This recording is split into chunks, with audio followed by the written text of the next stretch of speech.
Hi everyone. Across the globe, the universal fascination of sports is ever growing. The cheering, the finger crossing speaks to the unity of sports fans. Global sports events can even connect whole countries and rally communities behind their teams. The world of sports is addictive as well as a common pastime for most of us. If I were to ask you to name some of the most famous sports athletes, some names that might pop into your head are LeBron James, Michael Phelps, or Michael Jordan. An interesting aspect when I ask you about the most common athletes is how many from the top of your head can you name are women? Women's sports are extremely fascinating, however, for the most part, they do take a back seat in comparison to top male-dominated sports such as American football or basketball. Throughout history, many women have been able to break out of traditional female mold. Women have broken these predisposed stereotypes and have merged into all sorts of male-dominated arenas, including sports today. I would like to talk to you about some of the most successful female athletes that you might not have heard of before. Women in sports challenges appear to be a part of our human experience. However, Lynette Woodward has risen above many athletes and is one of the most successful female basketball players. She was one of the few athletes in history of the National College Athletic Association, or NCAA, competition in any sport to be named an All-American for all 4 years of her college career. She won 3 straight Big 8 championships during Woodward's career with a soaring record of 108-32. Woodward scored a total of 3,948 points in 4 years.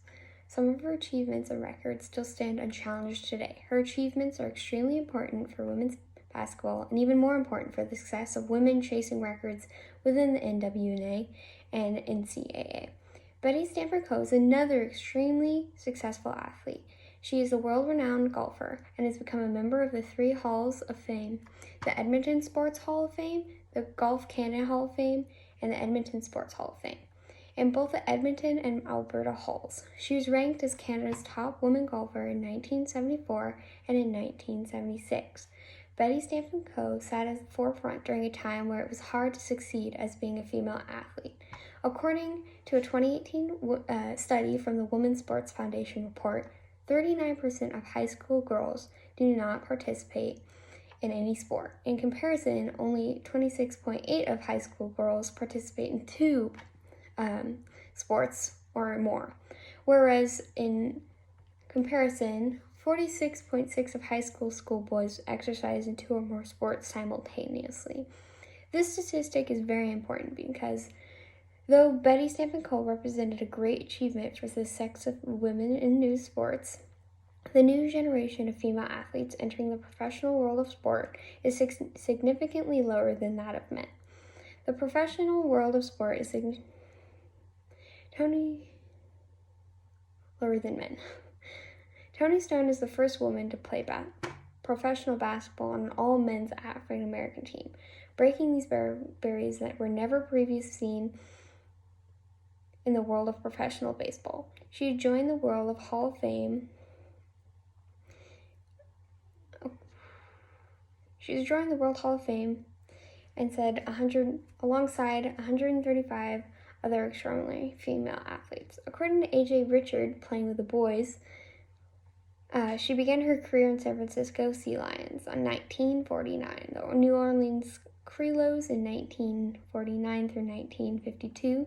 She was signed as by Sidney Pollack, the owner of the Indianapolis Clowns, in 1953 to play at second base.